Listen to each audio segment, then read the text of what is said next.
As you watch that, as you watch the Benghazi cover-up, and your son knowing that you were all at risk, I can't imagine how you feel. I mean, there's nothing worse for a parent than losing their child.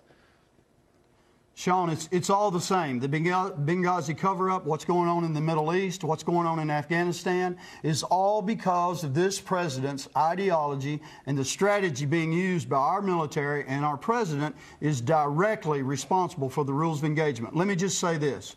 On the night that Extortion 17 was shot down, this is all from the military. We learned that the Afghan National Army, the Afghan National Police, and the Afghan Security Ministry are all involved in every single special ops mission. In the pre-planning, the post-op, they know the flight routes of the choppers. That chopper flew in there that night in a place that had already been cleared 7 times, according to our military, by our warriors, and turned back over to the Afghans. A 3.5-hour firefight underway, and our chopper flew in with an AC-130 gunship in the air, 2 AH-64s, and they were not allowed to give any pre-assault fire. They landed the chopper like it was landing at Walmart, even though a firefight was underway. When the chopper was shot down, neither were the AC-130 or the 2 AH-64s allowed to take out the savages who fired the RPGs, because they were standing on a tower, and under the rules of engagement, they didn't know if there might be friendlies in the building. These rules of engagement are criminal for our warriors. And Sean, if I can just add something. Yeah, go ahead. Last If I can add something to that as well.